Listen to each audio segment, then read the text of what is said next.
Morning, everyone. Karibuni sana iHub. We're about to start our Entrepreneurship Forum. And today's topic is a topic I really like because it's a technology that I've never really gotten to understand a lot. I know it, I've read about it, I've researched about it, but it's just that I don't know how to explain it, that I've never really gotten to embrace it fully. And of course, you know, it's a big conversation around the world. Blockchain and of course, what do you call it? The children of blockchain. Huh? So it's a whole conversation that I don't know whether you can be able to exhaust it today, but at least we can delve into it and be able to at least know about a fraction of it and be able to understand. And to guide us through, we have Professor Ndemo. I'll invite him and then he'll invite the guests of honor for today. Okay, so Ndemo. Actually, blockchain is one of the technologies that we want to look at.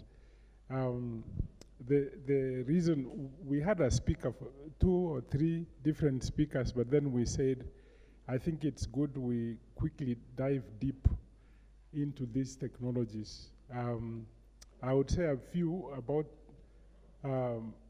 disruptive technologies, and then we would focus on blockchain in the end. Just generally what is happening, and then we can focus on blockchain. Apollo, who is here to discuss that. And the reason why I'm saying this is things are changing so rapidly that we are not able to cope. And about 2 months ago, I was in a conference, and this was mostly academicians. And someone told me, sometimes you write funny things. These things would never be used in Africa for the next century, you know, something like that. And I offered that I do a full academic paper to explain the use of some of these emerging technologies. Largely what I'm talking about is artificial intelligence, we're talking about Internet of Things, we're talking about big data, nanotechnology, talking about blockchain. And it's important that people at that level begin to understand that already in this country, already in Africa, those technologies are under use, and the people who are applying them are not us, and they are reaping big out of those technologies. And I thought maybe in such a fora, we could begin to address them and use them practically so that we can begin to influence those who don't want to change and look forward to leveraging technology to transform our country. But before I go there, I attended 2 conferences consecutively in the past 3 weeks. The first one was the future of work, which we had in Ottawa in Canada. And we had all kinds of people at this conference. And it became very clear that even advanced countries are getting to be worried about the future of work. We don't talk about here, we talk about unemployment and whatever. But I thought I would share so that some of you begin to think very seriously that those of you who are here and you probably went to college and studied accounting or medicine or something, probably in the next 5 years to 10 years, you'll be doing something totally different that we don't even know the name of that thing. The people who were around 10, 15 years ago, if you had introduced yourself to them that I'm a blogger, they would probably have said, what are you talking about? Are you logging or you are whatever and stuff? Because there was nothing like that. In fact, things like web designer, those things came much more later, and the people didn't know. And if I'm trying to do an article about Steve Jobs, when he was dying, had gone to hospital and whatever, and he looked at everything and just said, was telling his biographer and the doctors that he thought the intersection of biology and technology is going to be the future. And maybe he didn't know what he was talking about. But what has happened, if you see, if you read much of these journals, that has come to pass, and we'll begin to see a lot of things happening.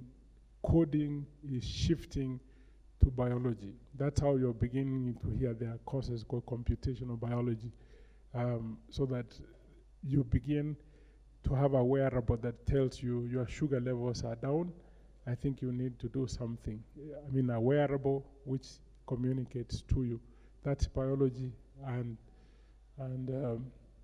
technology. And we sat down to discuss, and when we were there, that is the time Amazon had just bought Whole Foods. And when I've said that several times in conferences here, that Amazon bought Whole Foods. What is that? You know? Because we don't pay attention of what is happening around these giants that cut across the whole world. And we were asking, so what the hell a technology company buys a grocery store? And someone explained it so well. Amazon is not selling books. And those of you who listened to Jack Ma, he says, I am not in e-commerce. And everybody kept on saying, the e-commerce guru. I am not in e-commerce. I am in the business of enabling the seller to find the buyer. He is not doing e-commerce at all. Amazon is not selling books. Amazon is building a giant conveyor belt. This conveyor belt would move around countries, yeah? And on the conveyor belt, it is nothing owned by Amazon. They would convert most of us to be feeders of the conveyor belt. They would say, if you have tomatoes here, put them on the conveyor belt. But this conveyor belt, because their business is to make sure that it's efficient, they would have a back end of big data analytics,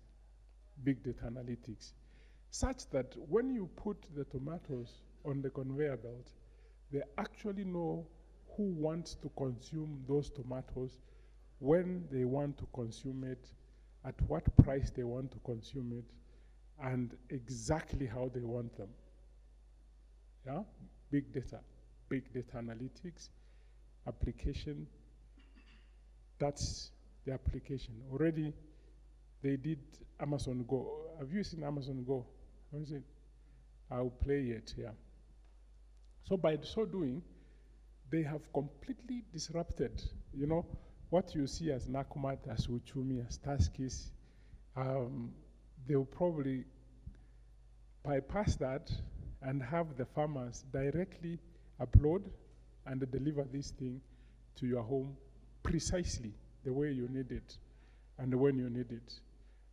This is what's going to happen. This is what they're building.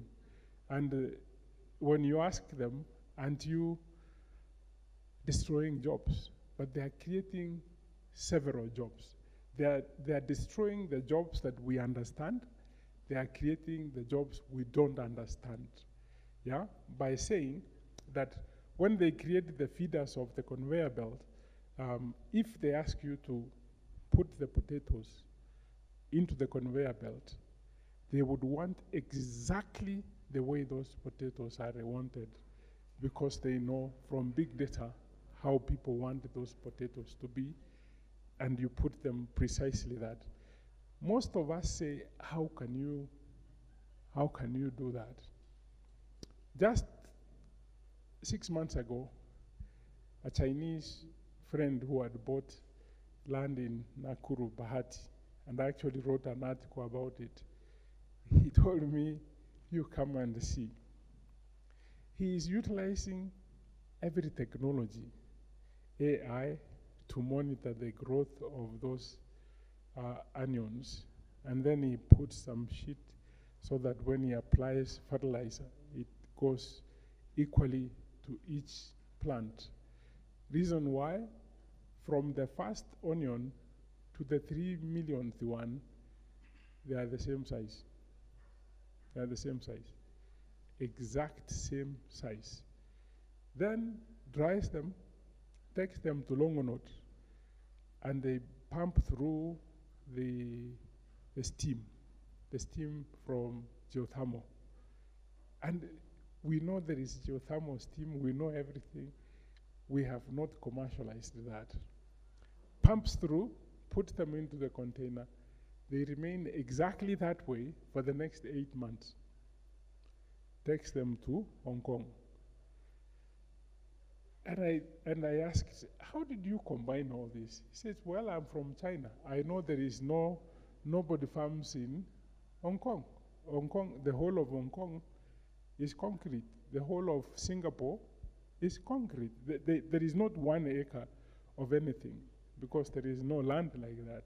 But we have not looked at that as an opportunity to leverage all this and be able to supply that to that place. So all I'm trying to tell you, that when someone says artificial intelligence, someone says big data, someone says IoT, those things are happening here. And then our academics are saying these things would only apply here 20 years ago. But those who are applying them have a competitive advantage. A competitive advantage that we are seeking to figure out. Already there is disruption here, which most people don't understand. The success of Twiga Foods, is leveraged on big data, understands the consumption patterns of bananas, then saw the problem. Did you see what Jack Ma said? If you want opportunity, look at the problem, isn't it? Look at the problem, provide the solution, you succeed. And I have said 1,000,000 times that God is so great that He's given us so many problems. And He's saying, look at the problem and succeed. Nobody is looking at the problem to solve and succeed. The problem that Twiga solved with the kiosks is that the kiosks were randomly buying bananas, and when they are ripe, too ripe, they throw them away. But now, by solving the entire supply chain using big data analytics, understanding how consumption patterns of bananas happen, is created value. That there isn't even a single waste of bananas.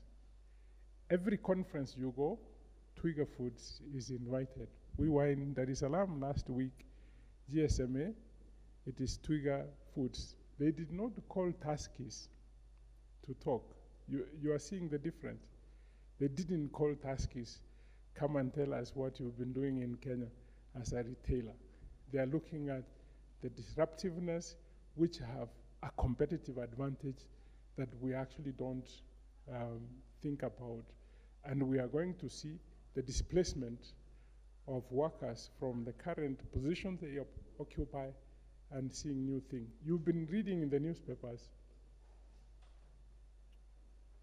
You've been reading in the newspapers. The banks are laying off, isn't it? The banks are actually laying off. There isn't going to be a job like a teller. What for? If artificial intelligence can take care of it. So in the next few years, actually not even 5 years, you would not see anything like a teller. Those of you who read the article I wrote on Revolute is going to wipe out the forex bureaus. I mean, they're sitting there, working there, whatever, and you are doing your exchange, and you get this.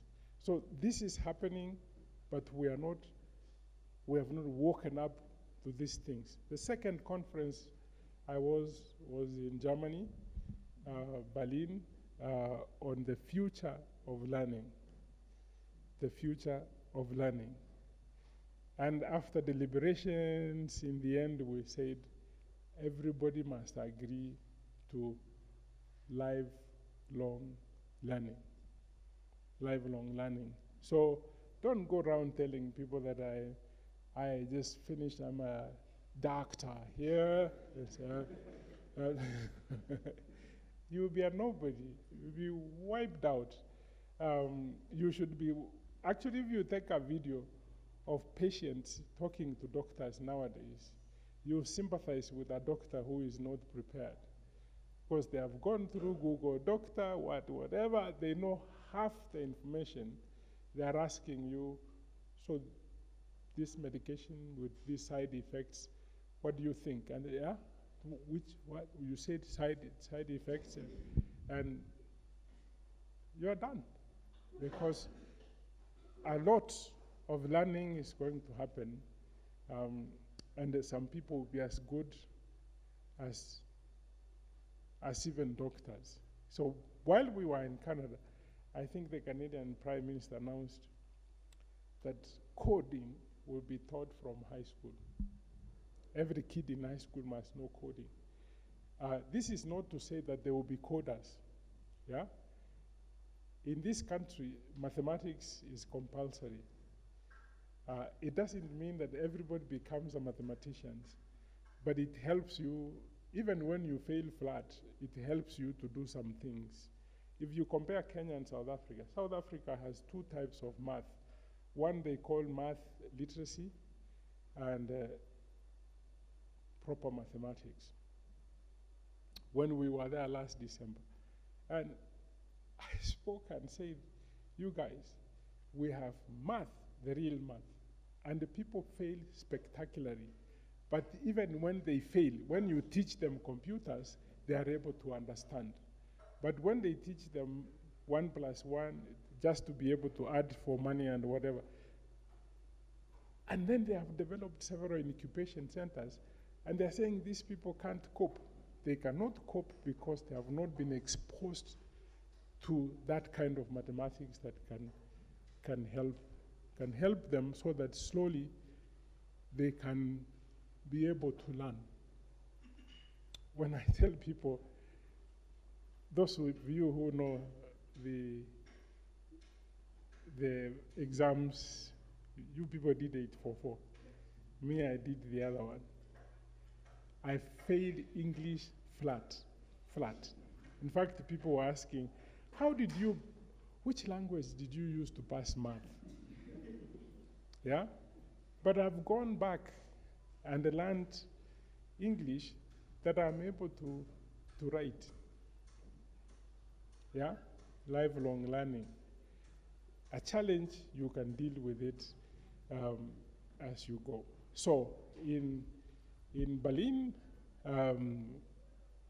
the target is that most policymakers would begin to talk about changing the way we teach. Changing the way we teach from research,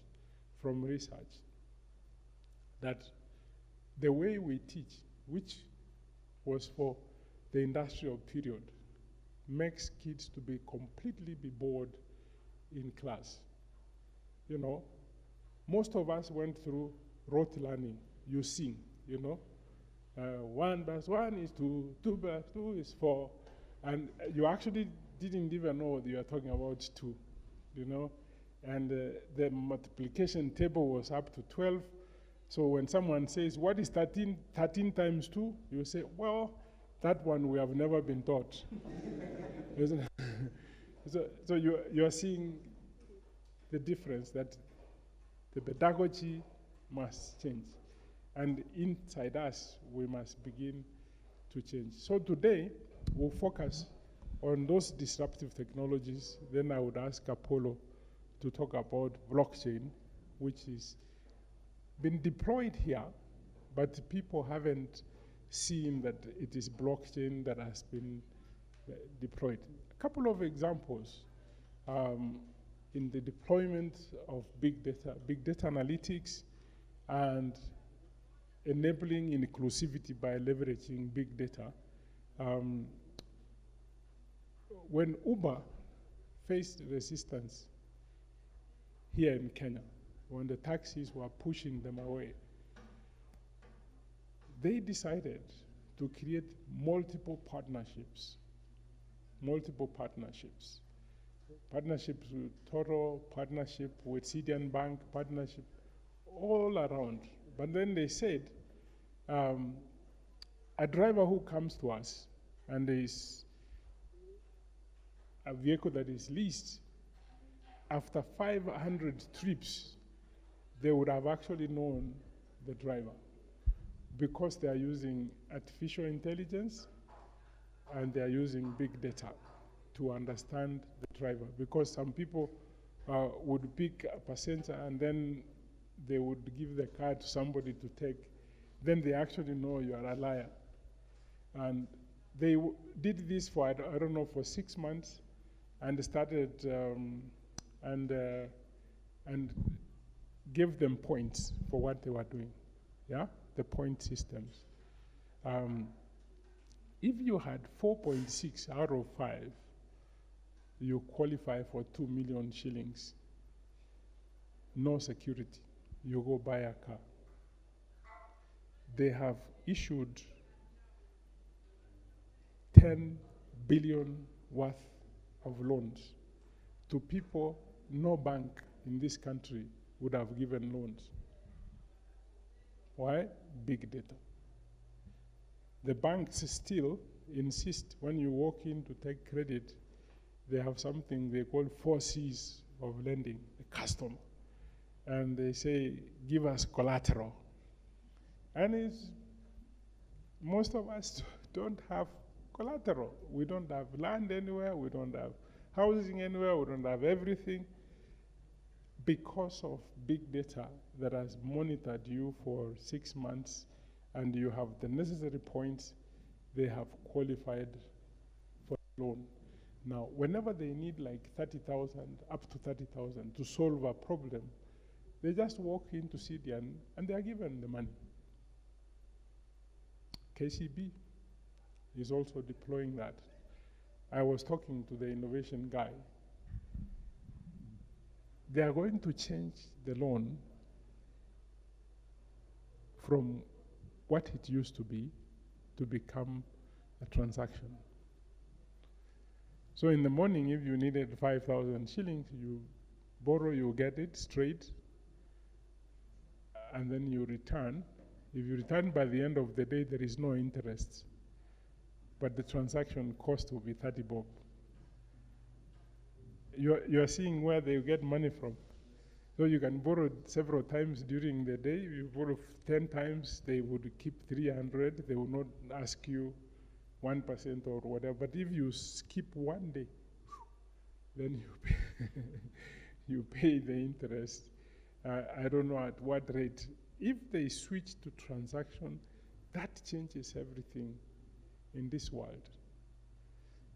Because they are doing that because of big data.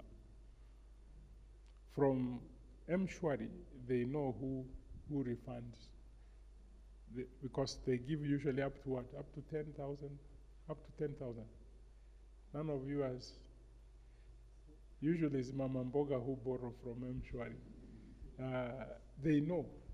They know who can. Safaricom knows who is credit worth from Okoa Jahasi.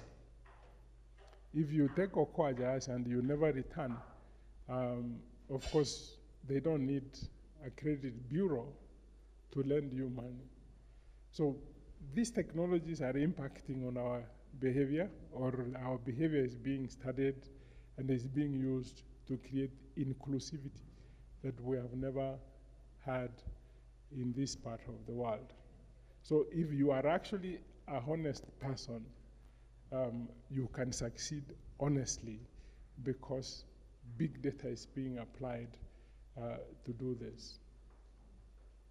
There are so many areas, so many problem areas, which most of you have not or could exploit and become like Jack Ma. Because I was telling my friend Moses here that I was asking how many kilos one cow consumes of grass per day. How many of you know?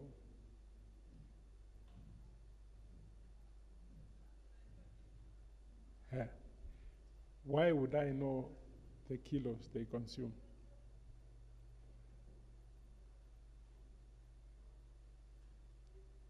You want to maximize on how to feed. You want to maximize on the fodder and grass that you want to give them for maximum. If I have that knowledge, I would invest in fodder.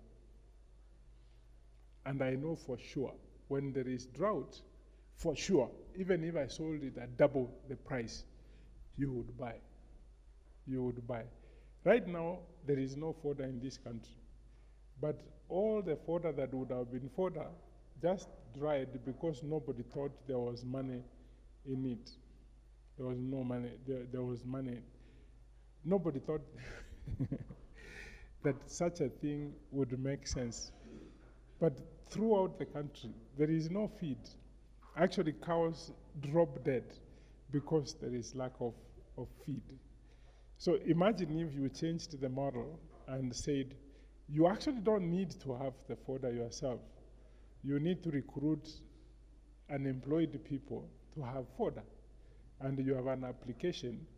And like Jack Ma, you link the fodder producer and the farmer, and you make your money. And you make your money. And you make your money. I don't think, have you seen money there now? Just ask Moses. There is serious chaos in Kajiado now. There is chaos. There is no grass. And somebody has like 500 cows. And they'll spend anything to buy that. Now, the reason why you are not seeing money, Nairobi here, from big data, Nairobi consumes 4,000 cows a day, 6,000 goats a day. You are beginning to see now. Whenever there is drought, what happens in northern Kenya? Yeah? Yeah? They call it cattle rationing. That is actually rich people who take trucks there at night and they carry because the market is too big in Nairobi. Have you ever asked yourself, if someone stole 300 cows, by daylight they will be walking somewhere, isn't it? But they have never been seen.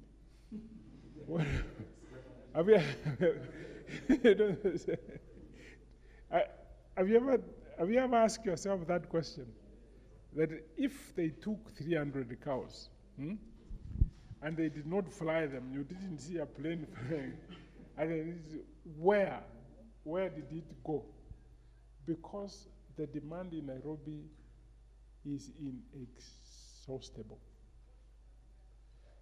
And the way you know, this is now pure big data. The way you know, are the butcheries that are in estates, do they have fridges? Have they, if they were losing, will they be there? Because every meat that comes is consumed rote. Yeah? Why can't we streamline that supply chain exactly the way Twiga streamlined the banana? Why can't we streamline it? Leveraging big data. Yeah? Are you seeing that the person who has the data has an upper hand than those who are walking in the dark, who don't even know who buys the cow for meat? Yeah? All right. You wait until Amazon lands here, and you would all be slaves of Amazon because they will tell you, we need goat meat, and you put it here, this is the way we need it, right now there is no meat. That is why donkeys, which are the closest substitutes, are disappearing in Naivasha. Have you ever asked why donkeys? Yeah? Yeah? Can you differentiate a donkey meat from a cow? You cannot differentiate. Each one of us has eaten donkey somewhere. Yeah. You say yeek, yeek, and go to. It's a little bit tough. So When the process of cooking it, the cow meat usually turns brown easily. The donkey meat takes a little bit time and it's tough. when did you do that? When I had to research after the donkeys. after the donkeys disappeared, let's get our future depends on understanding the dynamics of data and how it can help us create new businesses, new revenue models, new everything. And we shouldn't be doing exactly like our grandparents did. Yeah? There is money in understanding big data. Actually, if you understood that correctly, most of us will be farmers. How many tons of tomatoes harvested from 1 hectare in Kenya? How many? Guess what? This is why we are not farmers. Because you plant and you go asking God, can you help me make money out of it? You cannot make it because God has given you the knowledge to have a benchmark. In Kenya, nobody has exceeded 10 tons from 1 hectare. Israel, they do 300 tons from the same hectare. From the same hectare. They will do 300. What they do differently is leverage data. If you put this seed, if you put this fertilizer, if you put this data, you would get this outcome.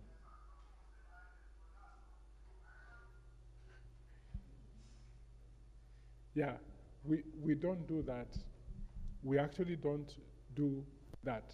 If you just simply did what I said, or ask, what should I do to get optimum output? And then you know from various sources. I will never forget, we went to, what do you call it? Qatar with the former president. And the Qataris wanted meat. They don't have anywhere to do cows. And everybody said, yeah, we have meat.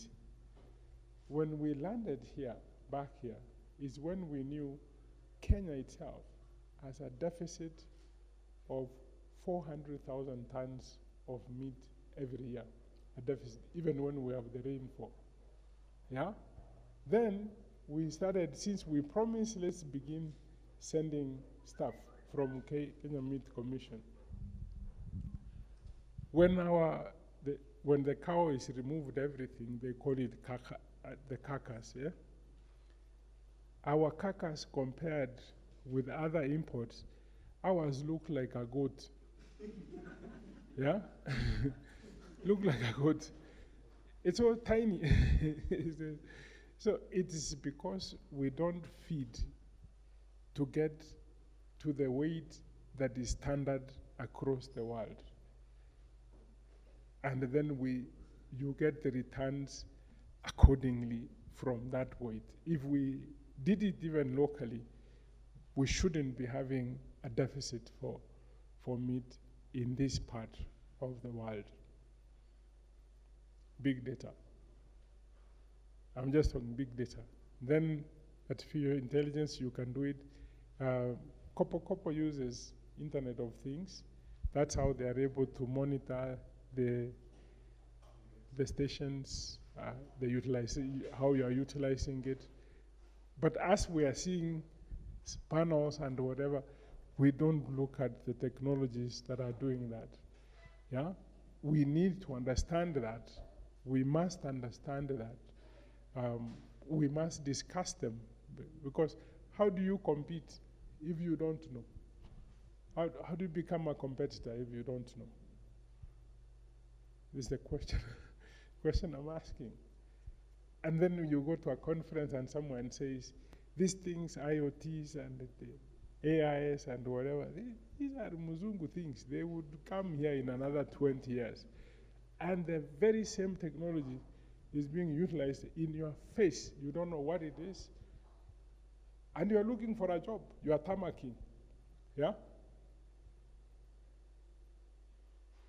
So, I don't want to spend so much time, because the promise was that Apollo shares with us around blockchain. Blockchain has been deployed here.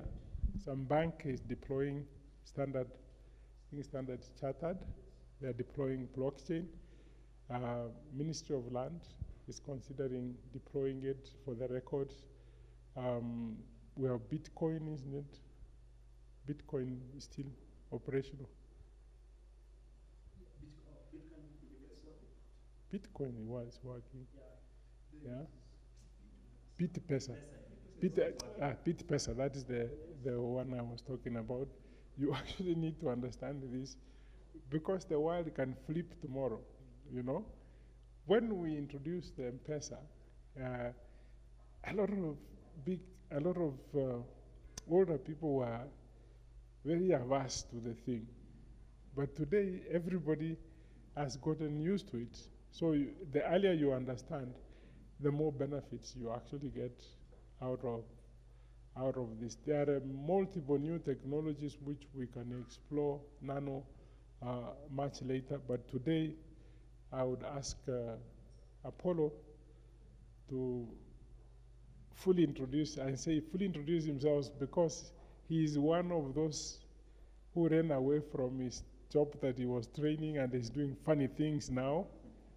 And then we would open for questions and a few announcements, and then we call it a day. Our role here is to make you angry and set up something, to make you angry, to open up opportunities, to help you understand revenue models, to help you understand business models, and make our country more competitive. That is why we meet regularly, to make sure that in such a fora, you actually begin to think much more deeply on some of these things.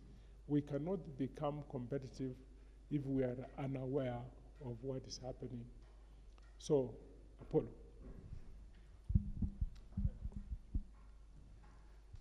Good morning, everyone. My name is Apollo Eric, and I'm glad to be here with you guys today. I'm a CEO and a founder of an investment startup called Point 50 Capital. So what I do is, what I've been doing is really traditional investing in the financial market derivatives. I started back in 2014 in the foreign exchange market, trading the forex market. And then I expanded to trading commodities like gold, silver, oil, natural gas, and even cotton. Then when I mastered that, again I expanded and started trading financial market equity indices. Like I know many of you know S&P 500, the Dow Jones, DAX. They're just averages that track the performance of different sectors of the economy or stock. But today what I want to talk to you about is what is very, very interesting in the world of investing. How many of you own Bitcoin? Oh, there's one person there. And how many of you know what Bitcoin is? What is Bitcoin? Okay. Hi, I'm Duncan. So Bitcoin is, what can I say? Computer money. The way we currently we all say we are this rich, but we don't have the actual cash. We have accounts reading this much. When you open your account, it reads this much. So Bitcoin is another form of money, basically. For the geeks, a couple of lines of code which determine a certain value, which gives you a certain percentage or a certain ratio of a Bitcoin. So basically, Bitcoin is cashless cash. Well, as you say, Bitcoin is the money of the internet, right? Or some people say it's an internet of money. What really caught my attention is that Bitcoin is a child of a technology that is emerging called blockchain. So Bitcoin is not blockchain, right? And blockchain is not Bitcoin. Blockchain is just a technology that allows you to send Bitcoin from one person to another. But why is Bitcoin or blockchain very interesting when it comes to investing? I will give you an example or put this into context so that we can all understand. In 2013, when Bitcoin first became mainstream, the price of one Bitcoin was going for around $8. So let's say that you are an investor or you are interested in Bitcoin then, and you put a modest amount into Bitcoin, let's say 10,000 shillings, right? So you bought Bitcoin worth 10,000 shillings. That will be around 2,000 Bitcoins or 1,250 Bitcoins. And then you sat on that, or you hold, you don't sell. Fast forward to 2017, we were in June 15th, 2017. What is the price of Bitcoin in June 2017?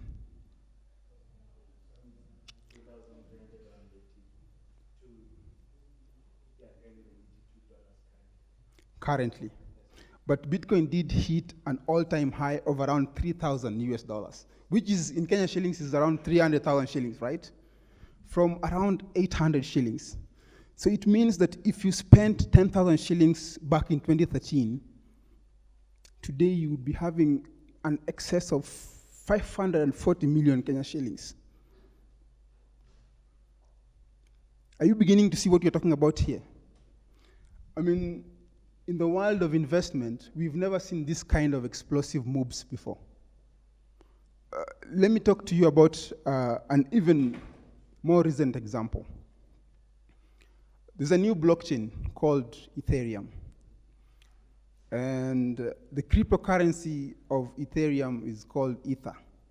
There are two of them. There's Ethereum Classic and the Ether from the original blockchain. This year, in January, one Ether was going for around $5. $5, like around 500 shillings. Today, as we speak, one Ether is going for around 20,302. Over 30,000 shillings. So it means if you invested like 10,000 shillings today, you'll be talking of an excess of 38 million Kenya shillings in a span of 6 months. Are you beginning to see what I'm talking about here? So Bitcoin or cryptocurrency as an asset class is the fastest growing asset class in the world. And from an investment point of view, people are just beginning to understand the application of this internet money. What I mean is that we are really sitting on the floor. It's like in the 1990s. Imagine if you had invested in a company like Microsoft in the 1990s. How much would you be worth today? So we are not even, we are not even close to a bubble. The money is way far. The way I like to look at Bitcoin or blockchain as an asset class is, it's like a spacecraft, which is just an alien spacecraft just fallen on Earth, and everyone is running towards it, trying to understand what it is. Because as we speak today, anyone who's transacted in Bitcoin, you know that it's facing scalability challenges. One transaction takes around 8 minutes right now. So imagine if 10,000 people were transacting, your transaction would take a couple of days. But the community behind Bitcoin is really trying to scale it, and I think 1st of August there will be one major scale up so that you can fast track the process of transacting. So that's how I came into the world of blockchain and cryptocurrencies. And today I'm actively involved in not just trading cryptocurrency, but I'm also mining. Because it's one thing to spend your money to invest in a cryptocurrency. Not all of them are going to do so well, because right now we have over 800 of them. Every day one is popping up. But if you're mining, which is so easy to do, you just need a laptop, or you won't make anything with a laptop anyway. You'll take like years to make something out of. But if you have a slightly powerful machine, you just plug it into the internet, download the software, and put it in a mining pool. And it will be minting coins, a few every day. And then you can take it to one of these blockchain exchanges and convert it to Bitcoin. It's very difficult to mine Bitcoin right now. The people who are mining Bitcoin are very, very huge data center with a lot of computational power. So it's difficult. But the entry level is very, very low. Anyone can mine. Maybe if I explain, do you know how the Bitcoin network works? Do you have time? Can I explain how the Bitcoin network works? Okay. I might need something like this or something like this. Can I use the board?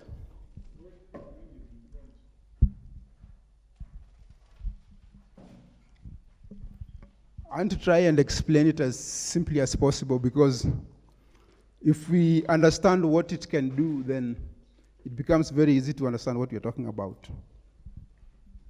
So I'm just going to try and illustrate what Bitcoin or blockchain is trying to do. Because, okay, let's take an example today. You want to send money to, say, China. You're buying a car from Japan, for instance. So Nelson, let's take Nelson for instance. Nelson wants to buy a car in Japan. For Nelson to be able to buy a car in Japan, there's going to be a third party in between, in the form of a bank. And this third party is a trusted third party, which allows this transaction to work, right? You just can't send money to this person because you don't know him. So if you order the bank to give money to this person, they will look for this person, authenticate who this person is, and then they'll give them the money, and then this person will deliver the good.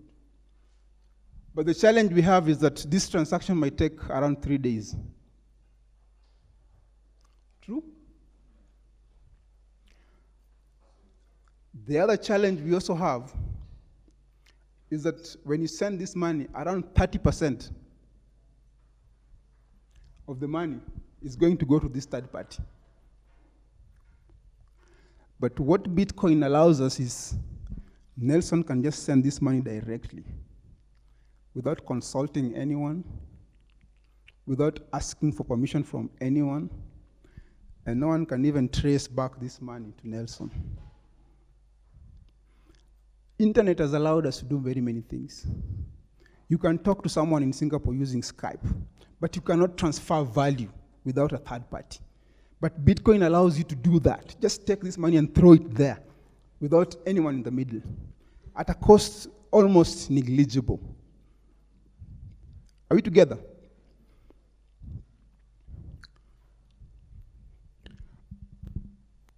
So how does Bitcoin achieve this? Let's say that Bitcoin really is a network. It's a network of computers around the world. So let's say we have A,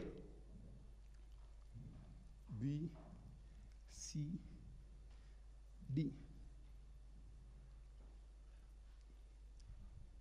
These are nodes in the Bitcoin network. So I'm trying to explain what blockchain really is here. At the beginning, so this person A wants to send B some money. So A, say, has $10 at the beginning of the transaction, right? So A sent to B, say, $5. When this happens, we create a new block, say A, send money to B, and this money is equal to $5. And this block that is created, the new block, is hooked up to the former transaction. Let's say there's another transaction again. Person B is sending money to person C. Let's say $3. Another block will be created, which is B sending money to C equal to $3. And this transaction is added to the original transaction.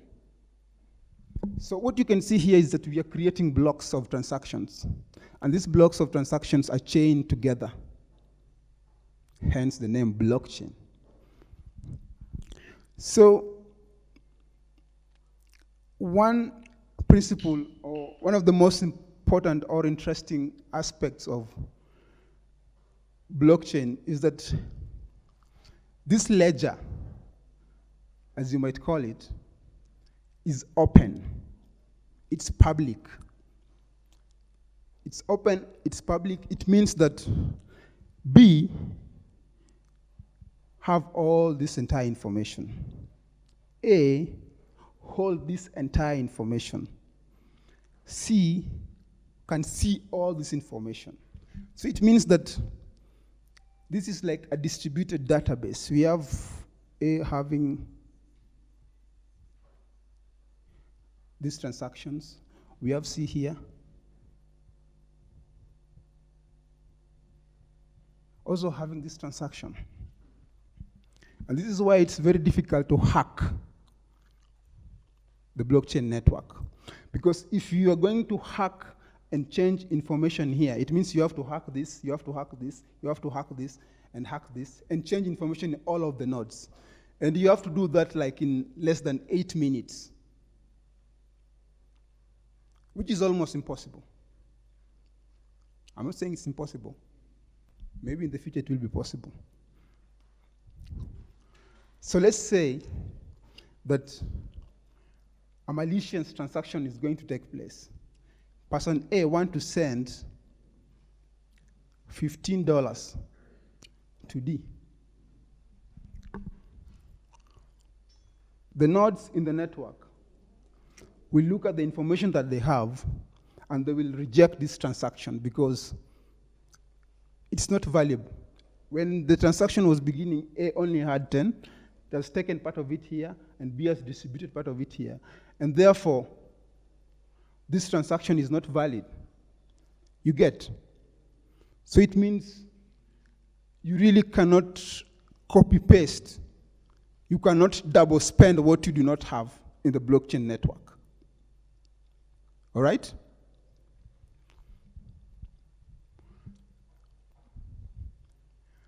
So let's talk about the other principle in the blockchain network, which is mining.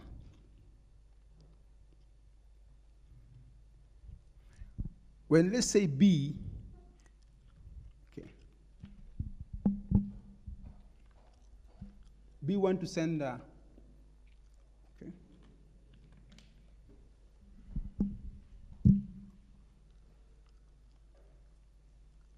Let's say B is sending $1 to D.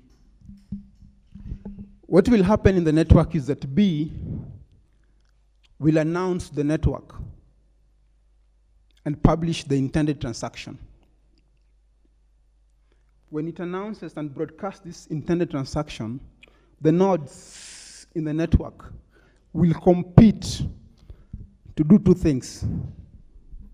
One, to validate. Is this transaction really viable?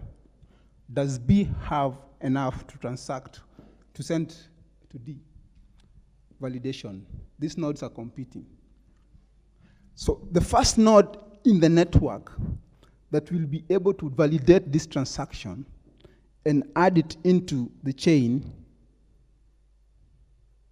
will be rewarded in the form of Bitcoins. And that's how we make Bitcoins. That's how you mine Bitcoin. Because it means that the node has to invest computational power. It has to invest time and energy to be able to randomly search and validate this transaction and add it. The other thing that we will also add into the transaction is a unique key. A unique key that ties it and make it reference all the other blocks that are related to that transaction. And that's how we make Bitcoin. That's how internet money is created. Are we all together up to that point? So, what's interesting about blockchain as a technology is how it's opening up the world. There's a concept that is emerging in the blockchain ecosystem called initial coin offering. It is something that sits between the traditional way of raising funds from, say, a platform like Kickstarter and the stock market, which is IPO. And I will give you an example. Last month, Daimler, the conglomerate that manufactures Mercedes-Benz and BMW, I also think they have a stake in Volkswagen. They issued bonds on a blockchain network. They were raising money. And for the first time, someone like you and me can participate in owning a share of that. Because all you need is just your phone and send them a few Bitcoins. And then when they use that money to do whatever they're doing, you will earn interest out of it. It's called initial coin offering. So I think they're doing this on the new blockchain, which is called Ethereum, because Ethereum allows you to create what they call smart contracts. Yeah? So, venture capital has really dominated fundraising for startup. But Bitcoin or blockchain as a technology is really going to transform it in the sense that you are going to be able to participate in investment anywhere, everywhere. I trade cryptocurrencies. Before these blockchain exchanges were available, to open account with a broker, they needed to know who you are. You needed to make sure that you are not a terrorist. I don't know how they do that. You need to send them your bank statement. You need to send them your passport, your ID. They needed to know so many things about you. But today, with the blockchain exchanges, you just use your email address to open an account, fund it, and trade or invest. There is no barrier to entry. So it means that you as a business person, you as a startup today, can be able to develop a white paper about your business, create a vision, talk about the product you're selling, take it into the blockchain, issue tokens, raise funds from anywhere in the world, from anyone in the world, and raise money. Are we together? That's just one of the ways that blockchain is really, changing and shifting the investment space. So as I finish, I want to tell you one thing that is a prediction, but also I also believe very much is going to happen.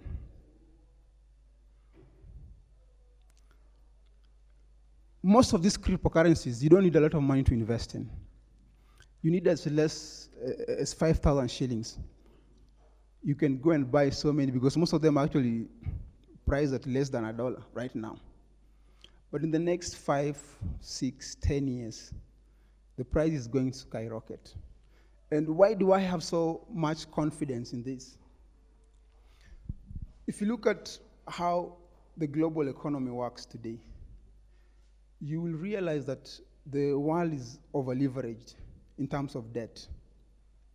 If you look at the GDP to debt ratio in the world today, it's around 350.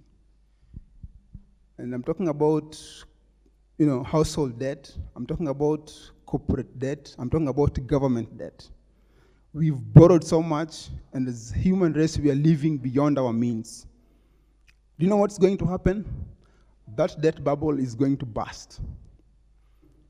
What we saw in 2008 or 2009 is not even close to what we are going to see in the coming financial crisis.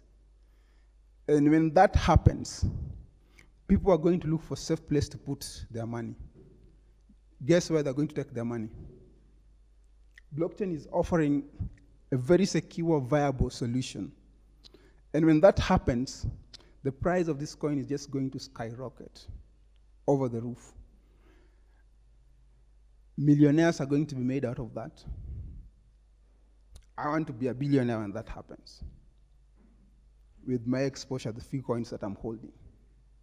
So my advice to you, and this is not an investment advice, this is a very speculative opinion from Apollo. If you have a few savings somewhere, have exposure to some of these coins. So you're probably asking that, how do I know, which coin to invest in? Which cryptocurrency is a viable investment vehicle for me? I've been following this for a while right now. And what I try to look for, and this, you can go do research for yourself. This is just what I do. I try to understand the business value of a blockchain. What problem are they trying to solve? Yeah? And before I invest in a particular cryptocurrency, I also ask myself, is it cheap enough? Is the price discounted? Yeah? Ethereum is still going at 30,000 shillings right now. I'm very sure within a few months or years, 1 Ethereum will be 1 million shillings. So if you buy one right now, or 2 or 10, you're going to make millions of shillings out of it. That's guarantee. I also look at the team that is behind developing this kind of application. This information you can find online. If you look at websites like CoinDesk, Crypto Insider, there's a lot of this information out there. You get to know what is the community doing, who are the developers behind it, how is the community responding to the solution that they're creating. Okay? The third thing which I also look at before I invest in any of these cryptocurrencies is the technical. As a trader, I look at draw chart and price action, momentum. I don't want to invest in a coin, however viable it is, however good it is. I don't want to put my money and then the price stay there for like 10 years before the price moves. So I look at momentum indicators, relative strength index, things like those. A moving average. If you've ever traded financial market, you probably know what I'm talking about. Because you want to invest in an asset that is going to move, not an asset that is going to stay at the current price forever, because it will be holding your money for nothing. And then there's a way you can gauge sentiment. What are people saying about it? There's a lot of social media chatter going around that particular kind of coin. If they're rolling out a big project, there's always a lot of social media buzz going on around it. So you can follow that criteria, but what I would advise is, as an individual, do your own research, see what's best for you, think for yourself. This asset class is going to make millionaires and billionaires everywhere. Anyone can invest. You don't even need to be a millionaire. Just 10,000 shillings. Get a cryptocurrency that is, going for, let's say, 100 bob or 50 bob Kenya shillings, and invest in it. And you'll be a very happy man when the price go up the roof in a short while. I think that's it from me. Thank you very much for listening. Unless someone has a question. Let's see the clip on Amazon Go, and then we get into questions.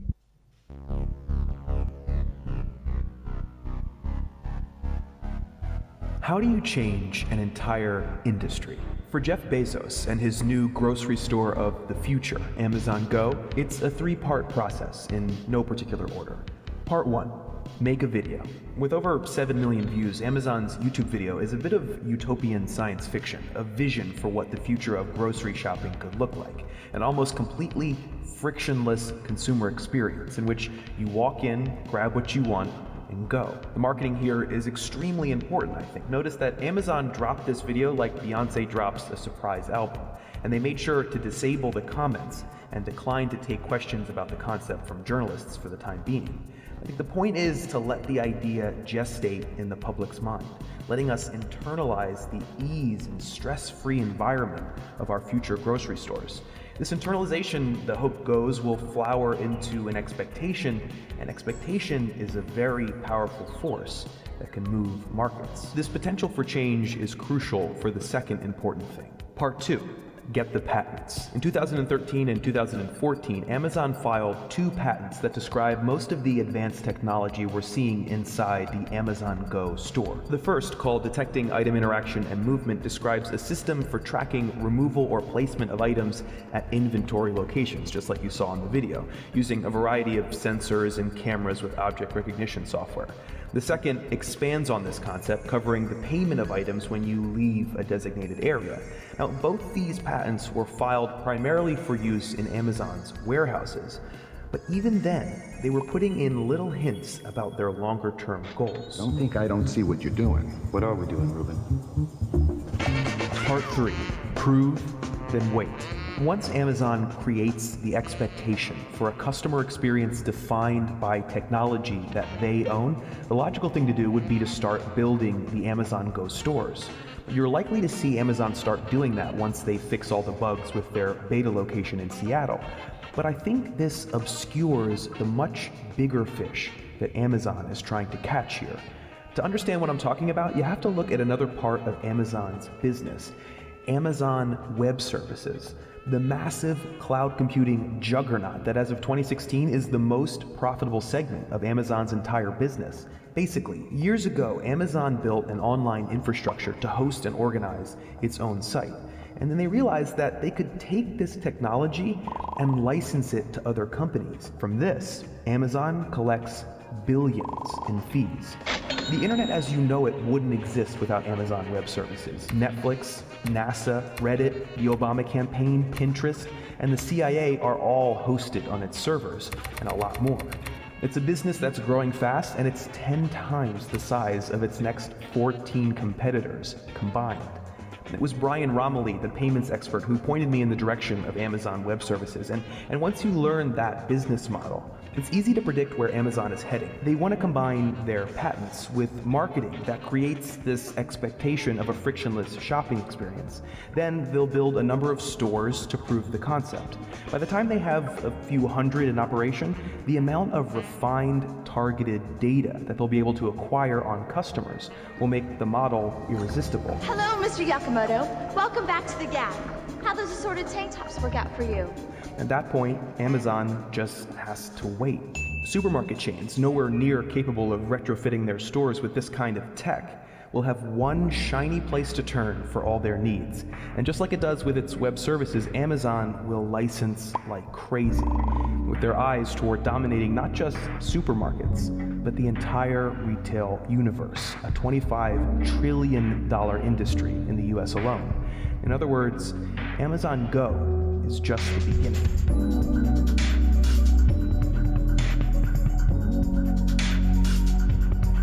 Hey everybody, thanks for watching. Happy holidays, I hope.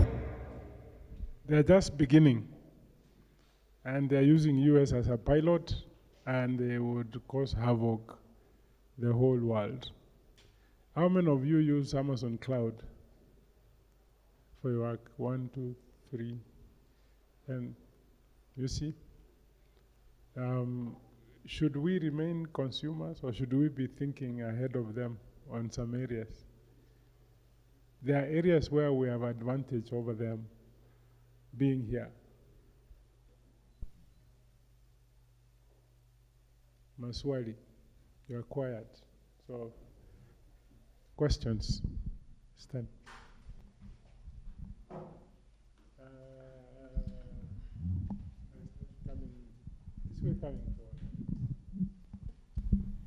Okay, hi, my name is Joel, and my question is on big data.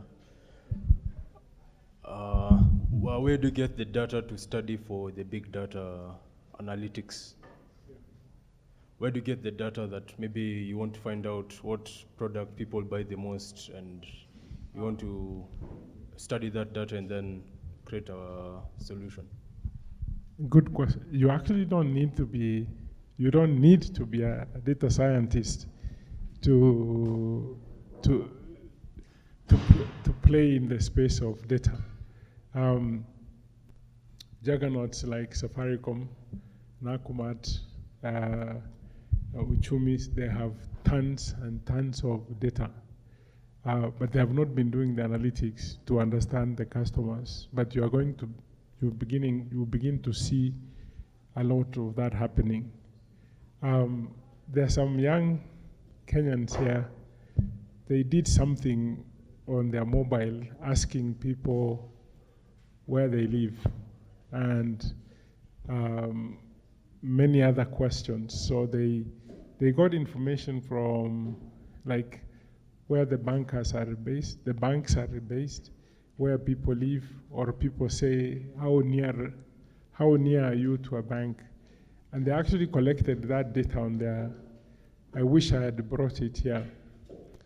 You'll be shocked that 96% of banks are within the CBD and here. When you go to some places like Kayore, somewhere there is no bank. And there are some places where there is not even an M-Pesa agency. But you find that place has got very high crime rate. you begin to ask yourself, is this the reason why would services like this, if they came here, would they lower crime, or would they call for the police to be nearer there so that the crime is lower? There are several other sources. You can begin, like I said, with livestock. Nobody has done data, but you can do it. You can do it very easily. I know some young people who've been going around block by block to know where every restaurant is. How many of you can guess how many restaurants are from Junction to Upper Hill? How many restaurants do we have? Guess. 100? Yeah. 5,000. 5,000. Yeah? I'm talking about you Hurlingham from Upper Hill, and go all the way to Keren. Yeah. Restaurant. You know, people go through Mama Oliech, they don't count, and then they and they do that. But knowing where each restaurant is actually a business. Categorization. This one, you get these kinds of foods, this kind of food, and the people question that. Foreigners, when they come here, can we get a real Kenyan restaurant? People say, there's a Chinese and there is an Italian, a Kenyan. How many of you can tell me 2 Kenyan food restaurants? Yeah? Yeah, Mama Oliech, I said it. Kosewe? Yeah? Yeah? Mama Mike? Ja? Njuguna, yes. You see how few they are? Some people don't even know they exist, and some people don't even, do that. Big data you can begin to collect on your own, and begin to, like if you float a idea and say, I have every restaurant in this part. You can't finish the whole of Nairobi. The city center alone, there are more than 2,000 restaurants. I mean CBD areas. If you knew and what each does, and you charge like a shilling, 1 shilling. If you pay per click, you click and you pay 1 shilling and you are told this is 1 shilling, and then 100,000 people do that every day. How much money do you make? 100,000. That is the salary of a professor like me for the whole month. Yeah? This is what we need to be talking about. You can create your own, you can begin slowly to do that, slowly. Let me tell you another very simple, and nobody has done that exercise. You've gone to some house and had ugali, and you said, this is the ultimate ugali. Yeah? Like the taste was perfect, everything. And then you ask the person who cooked it and created that, standardize it. The reason why we don't have too many restaurants is because African recipes are not standard, Ugali itself, it is lighter in Nairobi. The more west you go, the harder it becomes. So you actually don't know which. And the studies is that if you eat something very good, just by walking by, you salivate. Have you ever done that? If you eat something good, say in a Java, and you see Java, you would salivate. That is how automatic that is. So you don't salivate on ugali because you don't know what to expect. Which one is this now?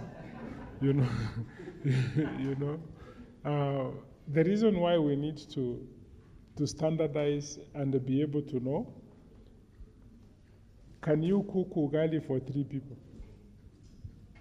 For 3 people, without something remaining? Yeah? Do you know the problem you'll be solving? Every home, every village,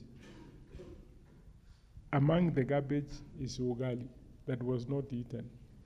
The amount of waste in ugali amounts to 10% of food waste in this country, because we don't know, on average, what a human being consumes. You see 4 men, unamwaga maji, galani moja. You cook. Eh? Nobody, go ask a Chinese to cook rice. Precise, itaisha. Kila mtu atakula na itaisha. Because roughly they know the consumption. Yeah? Yeah? Yeah? Yeah. Don't you think it also depends on the demographics within the area? Because if you go to places like the West where you say the ugali is more hard, the consumption is very high compared when you come maybe. Yeah, then we should know. Luyas eat 1 kilo, Kampas eat for 300 grams, so that if I see Luya, Kampa, what does it do? This is what I need to. Do you know? Just go and see this. This is all data. This is all data. Actually, dogs don't eat ugali that remains. You know why? Because statistically they know there will be more tomorrow. They just ignore because they look for other things. So we actually need to deal with the food waste. Waste is the biggest thing. But there are several areas we can generate data. Several areas. Even if on a daily basis you ask people a simple question, you'll find you have piled up this much data. Next time I would show this young lady who has been collecting data from people, and it's so informative. You get a story out of that data. Nakumat has wonderful data. It is not by coincidence the way supermarket, actually if you do supply chain management, you would understand how to display things in a supermarket. That's from big data. If they put milk by the cashier, all of them will collapse. Because if they put them at the back so that you dash to buy milk, but then they have put Colgate by your eyesight, things that you need on a daily basis. What did you Colgate? By the time you get at the back, you have gathered things that you don't need. That is the psychology. I don't know whether you want to add.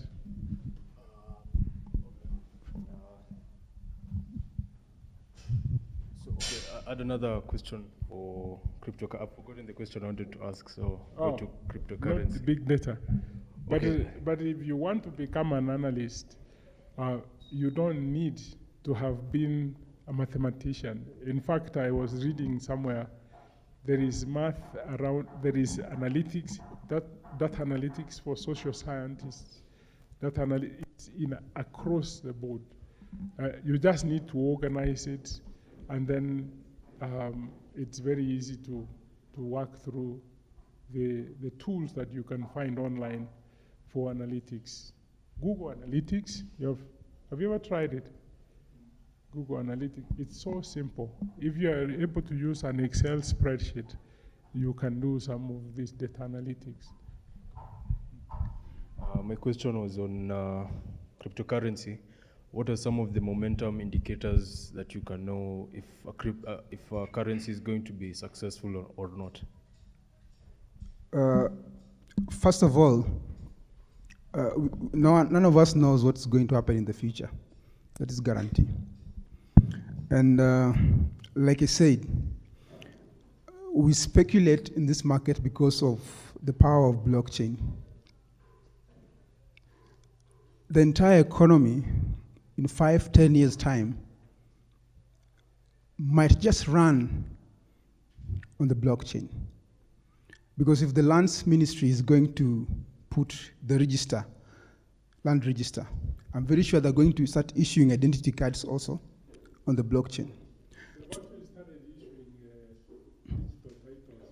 On the blockchain.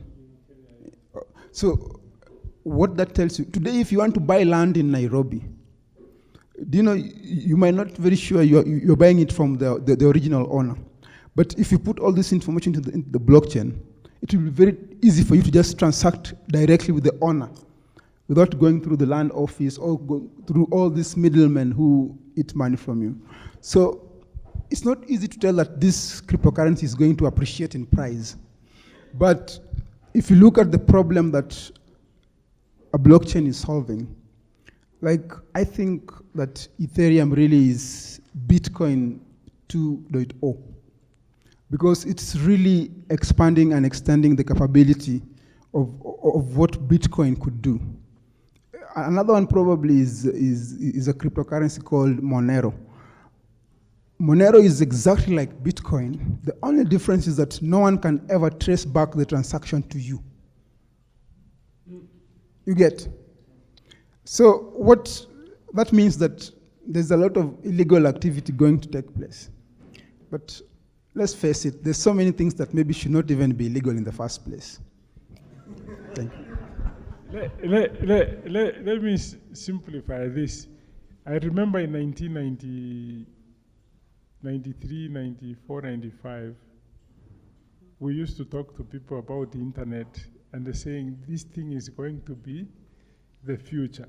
You actually send the letter, and someone sees on the other side.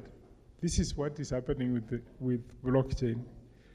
Just note it down, 10 years, God willing, we meet, and you say, shoot, we were trying to explain blockchain and stuff. Can you come, you give that and then this, then we will come this. Okay, so on cryptocurrency is basically like IPOs and shares.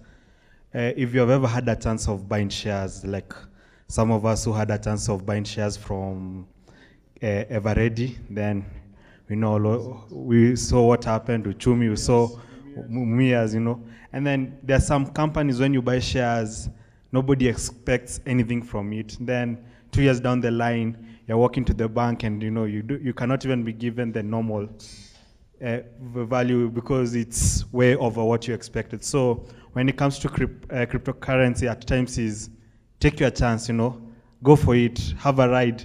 It may work, it may not, but just make sure you don't put rent money on that. If I might just add something on top of that.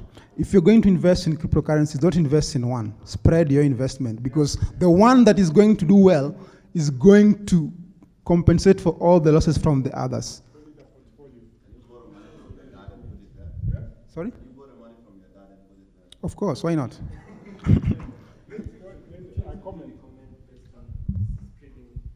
But based on your previous comment, whereby you say spread between the different, which one would you recommend? Like maybe 3 or 5? Okay.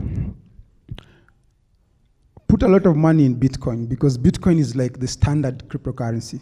If you go to the exchange where we trade cryptocurrencies, all the other cryptocurrencies are traded against Bitcoin. So Bitcoin is going to be there for a very long time. And what we've seen happening in Bitcoin is that as more and more people begin to use it, we are facing the challenges, scalability and all that. But then they are going past those challenges. So Bitcoin is going to be there. Last week, I saw something that was very interesting. If you know John McAfee, the guy who did this antivirus thing, he has one of the biggest Bitcoin mining companies in North America. And he said that in 3 years' time, Bitcoin, the price of one Bitcoin is going to be $5,000 US. And if it doesn't happen, he's going to eat his dick in national television. That's a very bold prediction. That's not a very stupid guy. He's a very smart guy. So Bitcoin, Ethereum, Monero, but another one also very good one is called BitShare. BitShare is the cryptocurrency. They're building like an exchange, an online exchange, where you can buy token and cryptocurrencies and all that. Yeah. You, then we come this way. Yeah. Okay, my name is Mwambai. Mine is on the Bitcoin mining. You said you are mining. Yeah, mining. So I wanted you to elaborate on that, because I've learned so much on Bitcoins, because actually there's a company mining like 21 Bitcoins in a day. It's a Chinese company. Yeah. So the requirements, they're so few on building it up. So if you want to mine cryptocurrency, the best and the easiest way to mine is to buy these GPUs, these gaming GPUs. Just go buy them with a motherboard, assemble, have a very strong hashing power, connect to the internet, but be very ready to pay a lot of power bill because it consumes a lot of energy. So you'll be able to mine just a few coins, but then the beauty is that the coins are going to appreciate in value as time goes by. So if you're mining a coin that is, say, 5,000 shillings today, in the next few months, that coin can be worth 10, 20,000 shillings. So that's the beauty.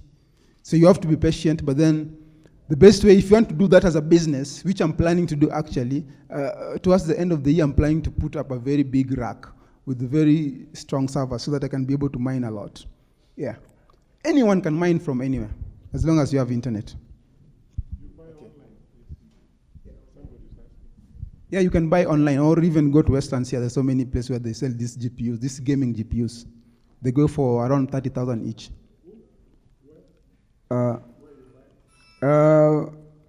There's a place in Westlands where I bought mine called, it's called, there's a shop along Westland Groove. Mezzamine floor, something like that. Okay, I'd like to make a comment and also a question. Okay, for the cryptocurrency coins, there's a way you can know if it's a scam or not. If you go to the GitHub page and look at the commits, basically, when you develop a cryptocurrency, it's open source and you also put a code online. So you find the scams coins, whatever. What they were doing is they are just changing like one piece of line of code. So you know, there hasn't been like a lot of work which has been done on the cryptocurrency, which can also like, you know whether to invest on it or not. The other thing is things that can make value of a cryptocurrency change is the miners, like you see in Bitcoin with the beep, the update to the coin, whatever, had an effect on the market. You find the developers also, if a cryptocurrency has a lot of developers, you find that it also appreciates in value, and also now the users. If many users use a given cryptocurrency, you can know that, yeah, there's a lot of value in it. Also, now my question was on trading bots. Basically, you can build a trading bot that can trade between different cryptocurrencies. So my question is, what will make a successful trading bot for that? You're asking about a trading portfolio or? Bot. Trading bot. What is that? Okay. How many of you here use Messenger? Messenger, Telegram? Yes. So you see where you go, there's usually these groups or channels where you cannot comment, you only receive information. So basically those are the bots. I don't think I can be able to answer your question because I don't understand what a bot is. I basically trade the currencies. I look at the very small price swing. I can give you an example. Last weekend, the price of Bitcoin came as low as $1,700. Today it's up. For me, if I looked at my chart, there was a buy signal. So I would bought, and I would still be holding it because I expect the price to continue going up.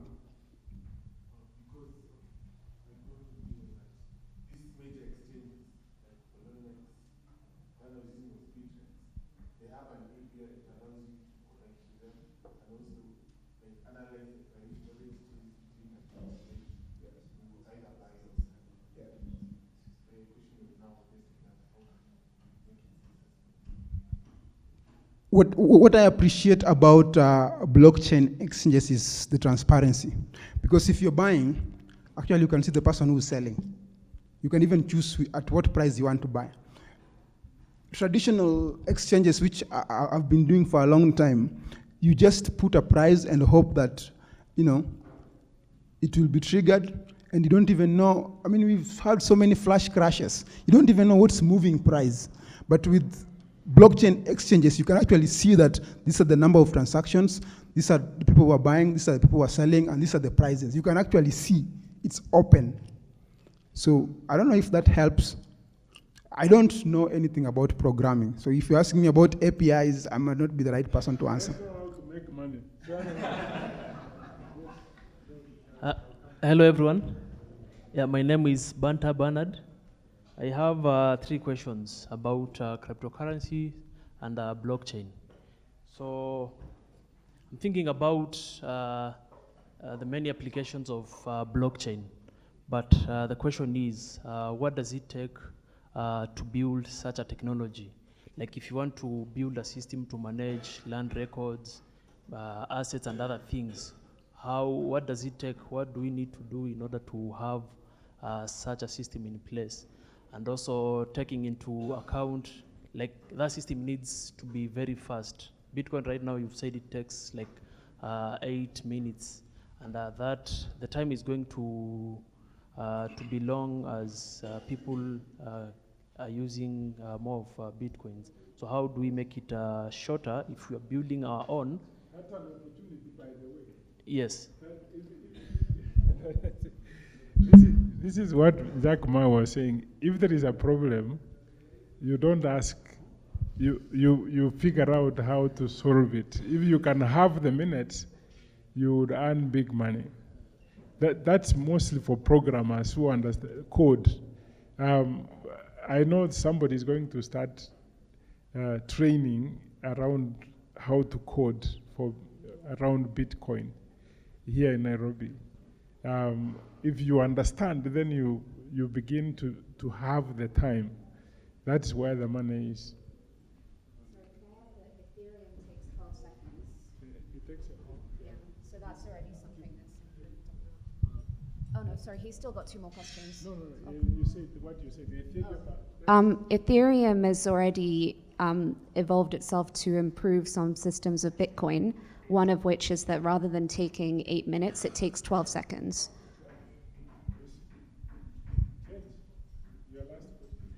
Yeah, so another question is, how is the value of a cryptocurrency coin determined, and who determines that? So like at any particular point, how do you know the value, who determines that, and how is that determined? And the last question is,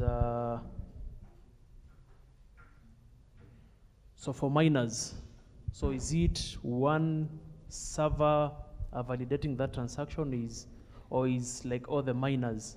And we also talked about reward. So is it a commission from that transaction, and what's the commission? So the first question is, or let me answer the last question about mining. All the nodes that participate, they just compete at random. The first one to solve the problem gets rewarded. You get? So the bigger your computational power, the more your chances of mining a block, and the more reward you'll get. So it's a very big business, and as people begin to adopt blockchain, because there are people who are building blockchain of the blockchain. See, like right now we have Bitcoin and then we have Ether. How do you connect the two so that you can transfer value between the two blockchains? And that needs a lot of computational power. Companies like NVIDIA are already trying to make servers or GPUs specifically for mining cryptocurrencies. So it's just competition between the nodes, which are everywhere in the world, and anyone can participate. So you need to have faster internet and good computational power. The other thing you asked is about the price. The price really is about market discovery. If more and more people are using it, the value appreciates. Just like the value of Kenya shillings. If we are exporting a lot of our product, the value of our currency goes up. If we are importing so much and exporting so little, the value of our currency depreciates. So it's really market discovery. Yeah, the Central Bank of Kenya really manipulates the value of currency, and that's why actually cryptocurrency is a good thing, because there is no company called Bitcoin. There is no organization called Bitcoin. You will never see a building say that this is the Bitcoin headquarters. It's a community that is decentralized across the world. No one has control over it. And that's why even central banks are very scared of it, because they can't regulate it.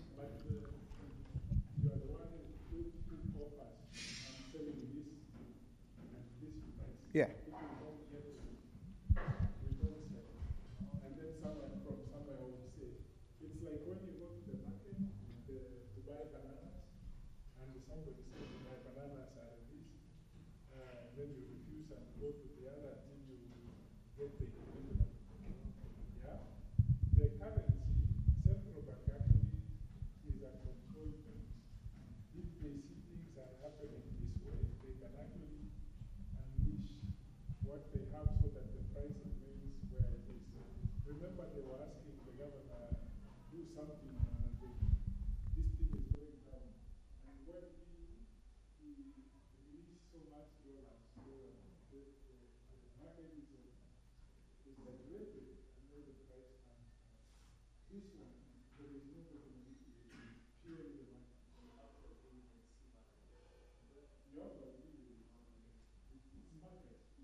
Yeah, I just wanted to say thank you to both of you for your contributions, which was really great.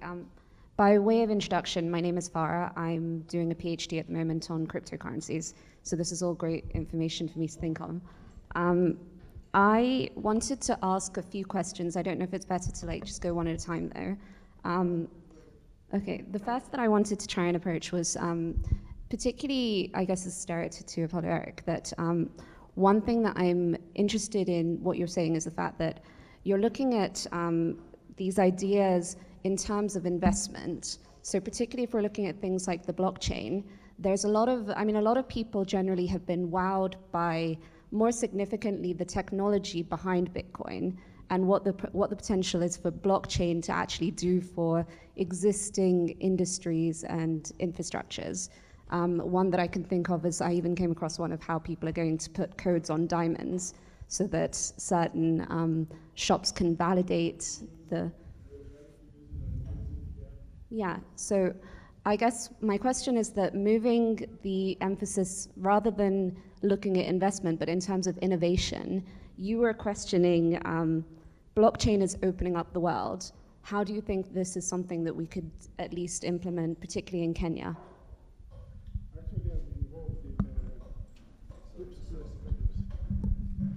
I've been working with we had a conference here in Strathmore on blockchain, and we got all the founders who started blockchain. And one area that fascinated us was in music. What has been happening is that over the past 10 years, there was a disruption a few years ago, musicians had so much money because they were paid, they would sell, royalties from the music. Now you have radios, you have streaming and whatnot and stuff. With blockchain, you can know precisely who the consumer is. If it is Kiss FM or whatever FM, you know how many times they have played your music.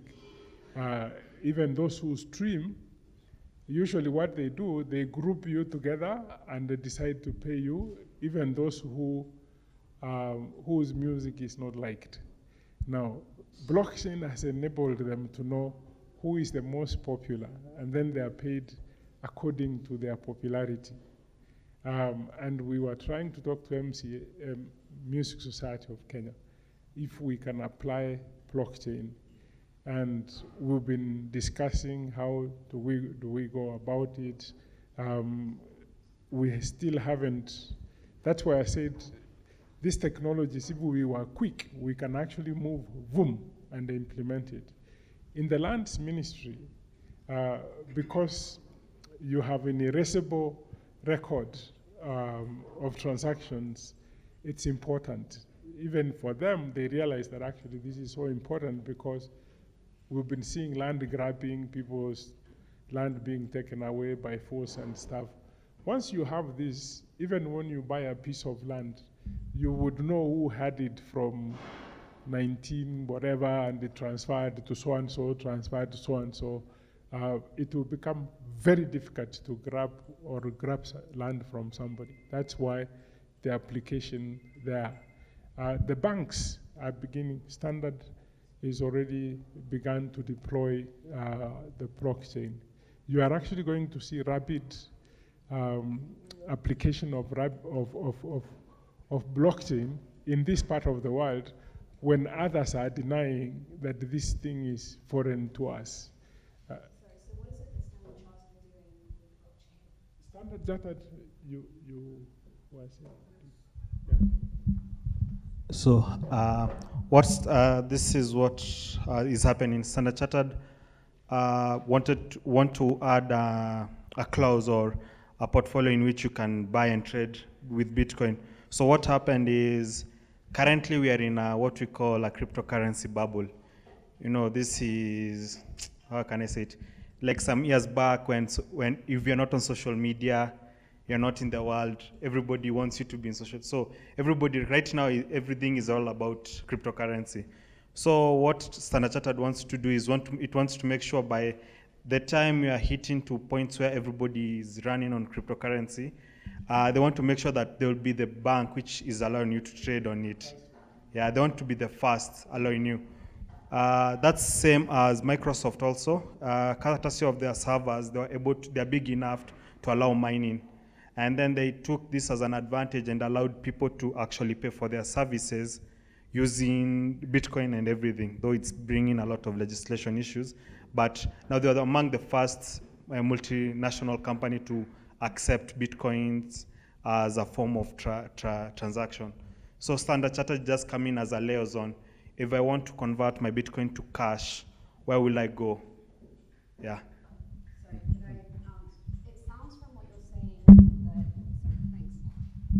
it sounds from what you're saying that in that respect, Standard Chartered is operating as a Bitcoin exchange rather than implementing any new form of technology or infrastructure based on the blockchain system. Yes, when they stated it out, they're more of they want to still maintain their service as a bank, where I consider we go to a bank to get a specific service. So they wanted to, for them, it's maintaining their service as a bank. They want to make themselves viable, even someone's reliable even during that time when you will be trading on different currencies. Yeah. It's okay. Sorry. The second question I wanted to ask, if that's okay, is looking more particularly at the fundamental structures of these cryptocurrencies. And you brought a really interesting point before of one of the main things you're saying that you look into is what problem are they trying to solve? From their instigation, well, at least Bitcoin's instigation, it was established as an anarchic tool to basically try and bypass concepts of state and third-party incentives, as you're saying. What a lot of people have realized is not really the case is that it's ended up being something that people are not using as a different means of payment and a different form of money, but instead an investment tool. From my understanding of both Bitcoin and Ethereum, Ethereum is at least including some new forms of developments, which will mean that it would basically be able to at least establish this longer term form of an alternative form of payments in the way that we use money. Firstly, in the sense that they don't have a finite supply like Bitcoin does. There's one point in the future where Bitcoin supply will stop because they've ended that, they've basically included that in their structure. And there's a bit more regulation, not regulation, but a bit more in their structure as to how people can actually gain ethers rather than just Bitcoin, which, as you were saying, is fully dependent on the amount of computer power you have. So the question I was hoping to, I guess, get at is there real potential for these cryptocurrencies to change the way that we use money rather than something that we just invest and wait for the price to go up? Actually, most of, I was trying to help one locally I mean, I've been campaigning with the governor, central bank, that they need to take risk and move forward with the technology, because I know how M-Pesa started. Everybody was talking about, oof, this is going to be Anglo-leasing. Nobody wanted to touch, and it has evolved to become a medium of exchange. And some of this, especially the BitPesa and others, the problem they are looking at is that the fees, the mobile money charged to people is not inclusive. Because they charge a percentage, you can send even 10 bob to somebody because you pay 1 shilling. That is not the case for mobile money. So they really want to deal with the issue of inclusivity by lowering the cost. That's how most of them are looking at it. Now, us, we are not moving forward to say, let's give them a chance as we see how to regulate it. What our central bank is saying, let's see what happens in other parts of the world. Of course, we look so much to Britain. Britain has actually perfected this, and they are beginning to allow that. And I don't think Kenya will do until it's fully established in some other country and say we cannot be the ones to take the risk first as we did with M-Pesa. So we need some risk-taking policymakers in order to move forward from the use of Bitcoin or BitPesa or whatever in this part of the world. Nobody can say this happened, that there was criminality or whatever. It's just speculation that we don't understand it, we don't want it, which is a wrong approach because innovation precedes regulation. I mean, innovation precedes, if you understand it that way, then you actually can take the risk and say, let's move forward. Just to add, I think you can do almost everything with blockchain. I know there's social media which is based on blockchain called Steemit right now. There's a new YouTube called Viewly based on blockchain. It's like you can do almost anything with the blockchain because it's just a piece of code. So the application, I think we're just starting, but it's going to be more than what we can imagine. It won't take 5 years before we begin to okay. Just to add on that, what she was asking whether it's going to reach a time where we're going to replace our currency with Bitcoin. So there's this story I was reading there are some, I think NGOs who are working in Zimbabwe or Zambia? Zimbabwe.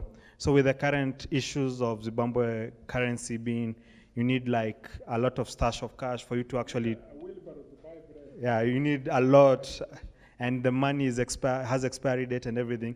So the people who hired these guys didn't want a lot of these issues, and on top of that, they're having legislation issues with the government. The government did not want them to pay them in dollars.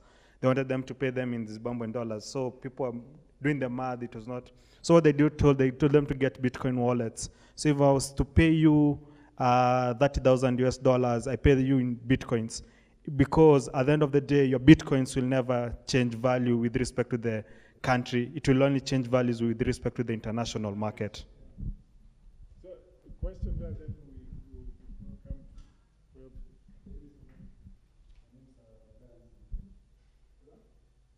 My name is Brian Serone. Okay, my question is based on the mobile platform. Okay, based on mobile platform, I wanted to know the value of why every application you have on the mobile platform, they ask for your location. If you check on your mobile up to, check the Android platform, up to 10 applications, they will always ask for your location. Because if you, any application you install, it asks for your location, either WhatsApp, either Facebook, either Instagram, anything. They will always ask for your location. So my question comes in when you ask for data and Google Analytics. So I wanted to know what's the value of your location when every application asks for your, when you use your application it will always pop up and ask for your location. Okay, that is what we call, that's for customer-based marketing. So this is, I'll give you an example with Facebook. This is what Facebook does. It goes to your account. Let's say I have account Duncan, Duncan's account. What has Duncan followed? What has Duncan liked? So if I've liked a couple of series of these foods, these movies, this technology, this emerging news, with this, with respect to what I've liked. This is the language I like. These are the people I follow. These are the people who are my friends. So with my location, this is what it's going to do. Pinpoints, oh, Duncan is at iHub. What is surrounding iHub? We have a Best Eastern Hotel, and in my profile, I said I love Chinese food. So most of the adverts that I'm going to be getting are going to be for Best Eastern Hotel, Chinese plate, you name it. So with big data, what it allows us to do is to personalize our the data that you want, the information that you're delivering. As Jack Ma said, it has reached a point we should not be doing B2B. It should be B2C, C2B. Yeah, the customer should determine what I'm giving to them. My customers are the people who are supposed to, tell me, no, this is not working or this is working. So that location that you usually see there, they want to make sure that when they give you ads, they're ads for you alone. They give you that concept that this ad is for me alone. Okay, I was working on a project and I needed to know if it will add value. If you place it on your mobile application, you add the location both on your web platform and both on your mobile platform. Okay. Does it have the value? So let's, for example, the mobile application, if you're going to do an ads plus, yes, where you have a small slot for adverts at the bottom, that location will enable Google Ads to localize the advertisements that are going to be popping up there. So all your users are going to be getting geo-profiled advertisements, not random advertisements, basically. Okay, thank you. Give it to him. This is how old things have come. The newspaper ads are so old that we shouldn't even be talking about. But people who are old, they have an apartment in Ongata Rongai, they put it in the nation. Statistically, the people from Ongata Rongai who can see there is like 10 or 5, because most of the people under 30 don't look at the newspaper. And this is what you need to exploit, since you have this knowledge, that you can take that apartment and you know the geolocation of everybody and actually show them, the people who are in Ongata Rongai, that there is a flat here for 20,000 shillings. Even the curriculum in college has not changed. There's so much that has changed in terms of marketing. Universities are still teaching what you learned 50 years ago. That is the biggest problem. But since you understand that, there is so much so much money that can be made by just telling people, give me the thing you are advertising. I'll make sure that, soon everybody would know this is the right platform to use. Yes, sir. So, yeah, mine is a comment. So I was at a CMA event last month where Chen from BitPesa did a presentation. So she said they are working with Nigeria to come up with regulations. And I think for us here in Kenya, for us to build these solutions and to ride on blockchain, we need these regulations. So I think we should work to get these regulations in place so that we don't wait for other countries to come up with them. Otherwise, we'll be late. I know I have those regulations. In government, industry cannot drive regulation. It's like we decide how we are policed and take that to police. Police cannot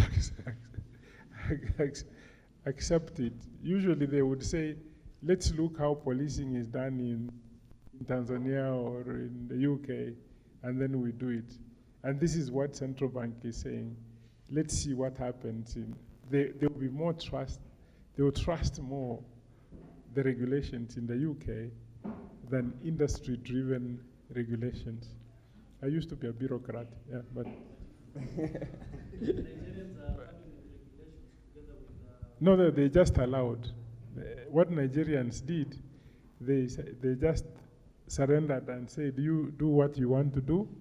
If things go wrong, it's up to you. That's what they did. I've read that letter. The people who are so much ahead is the UK, because the UK government tells every regulator that allow innovation to take place, then we can do things. Here, we say, we regulate you first, even if they don't know. They don't know what to regulate. So the mindset change has to happen. So we wait and then, it works. We take the one in the UK. You should see broadcast. We took the BBC regulation and we did not change a line. I said, at least let's ask them that we are using your wording. So we told the ambassador we are using this. They said, okay, you go ahead and use those ones. So that's the problem we have. Bureaucrats are bureaucrats. They would want to learn from somewhere first. Okay, my name is Paul. I'm very curious of this Bitcoin thing. For example, if I have my analog cash, Bitcoin is more digital. How, for example, from where I sit, how do I get Bitcoin? Which site do I need to go into, log in, do those exchange rates or those kind of a thing, or a bank or a forex bureau, that kind of thing, to get into the Bitcoin ecosystem? Then, when I have now my Bitcoin, I have exchanged my shillings. How practical is it now when I have Bitcoin, or is purely for speculative purposes, that I just buy Bitcoin, I sit and wait, I check the... Okay. Apart from that, can I like trade with Bitcoins? Which site can I use to buy things, stuff like that? So your first question, you have hard cash like Kenya shillings. Yes. You can open a wallet with BitPesa. BitPesa is a very popular local one, but they charge you so much. So I don't like BitPesa so much. You can go directly and open a wallet with Coinbase. You can open a wallet with Polonix. You can buy these currencies. I mean, just do Google search how to buy a wallet. There's so many, thousands of them. But most of them are also very prone to attacks. A lot of money has been stolen from these wallets. So you have to be very careful. You need to look at reviews and history of these wallets before you put your money in it. In this country right now, we are behind the curve. If in a place like Japan, I know there's more than 100,000 merchants who are accepting Bitcoin as a form of payment. So very soon, it will happen less than 2, 3, 5 years. Bitcoin will be something you can use to pay for Uber. You can go to a restaurant like Java, have your coffee and pay using Bitcoin. Because Bitcoin is divisible to, infinitely divisible. You can even spend like 100 shillings worth of Bitcoin. So that's how easy it is. You see? Totally numbers are accepting Bitcoin. Yeah, a question here. We are having let him ask. You ask the last question from there. I'll shift a bit from Bitcoin. My name is Nelson. I work with an organization called Web for All. My question is to you, the professor. It's regarding all these technologies, especially AI, IoT, and big data, and how it affects inequality. And I want to zero in to the example of your Chinese friend. Looking at the scenario, how you narrated it, the only advantage he has is knowledge and understanding how these things work. Yeah, like money Kenyans have, everything have. And also with reference to the digital dividends report by World Bank, the 2016, which outlined that the analog components, like if the population is not educated enough to make benefits out of these technologies, we are going to see more inequality in this. That means there is quote unquote monopoly of knowledge, and the digital divide will spread. My question is, do you, like us, as a third world country, where our population are still skeptical of doing an e-commerce transaction as opposed to leave alone going ahead, if we allow more of these technologies coming in, how will that affect inequality? This is what the academics were saying, and I say that's a defeatist thinking. When we fought to bring broadband, super broadband here, people were telling me, that is stupid. Who is going to use? These people who eat potatoes, who is going to use? This is what was being said, that you spend all that money to bring, there is no capacity. Even World Bank was saying, we need to bring all African countries because the capacity will not be utilized. And then the president, we told the president, this is all nonsense. He said, Nenda mufanye, we did it. Yeah? How many cables we have in Mombasa? 5. 5 now. When we were saying 1, in Africa, there will be too much capacity. As I speak to you now, and I will make sure next time I bring a gentleman from Kibera. Young men, they mapped the entire Kibera. They mapped it, digital map. You can actually put map Kibera so that they see what happened. Map Kibera. Everybody said, so what would it do to these people in Kibera, And they said, we were here in this hotel. And they came and presented, and they said, we need 2 things if we can meet the Minister for Education. Because after mapping, it is when we discovered that of more than 100 schools in Kibera, only 4 were owned by the government. That is when the government had passed a policy that kids from private school cannot have access to elite public school. You remember that? You've forgotten? That if you are in a private school, you can't go to Alliance, you can't go to Kenya High. That was a few years ago. Then we went and saw the minister and said, Waziri, there are so many kids from these private schools owned by churches, owned by NGOs. They can't go to Kenya High, and they are from the poorest of the poor. He said, no, that's nonsense. It can't happen. So we took him through the map. Yeah? That's how they reversed the policy. That is how inclusivity came to Kibera. Now they are looking on a second layer, e-commerce. You see toy market? Women from Kibera used to take the matatu to toy market to buy vegetables and take back. And while they did that, their kids they had to find somebody, they paid them 50 bob to look after the kids until they buy the vegetables and they take them inside to sell. Do you know what they do today? They call their supplier, they pay by M-Pesa, a motorbike drops them in Kibera using GPS because the place has been mapped. The place has been mapped, you know?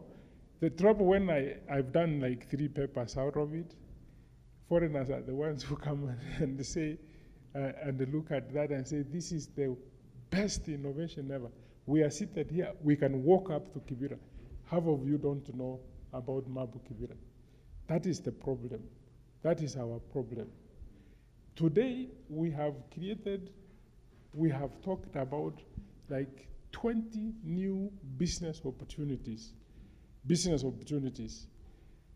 But still, you would see Kenyans walking, saying, I don't have capital to start business. Yeah?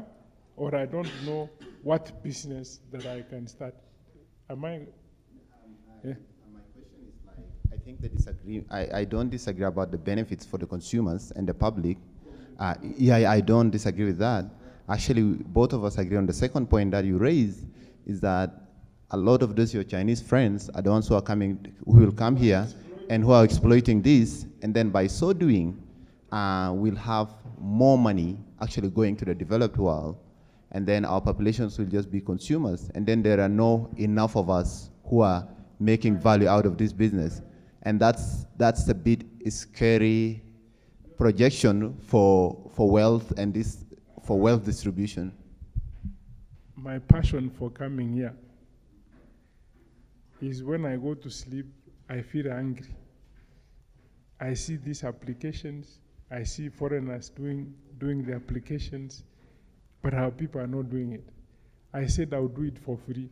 I don't ask anybody for 1 shilling on this every month for free. Let us open it. And I say, if you want, go to the deep end, then we fight with you and say, adjust this, and you have a business running and the people are employed. But I've reached a point that I'm feeling that it's become an entertainment, because only 1 or 2 who comes with something and say, let's play around.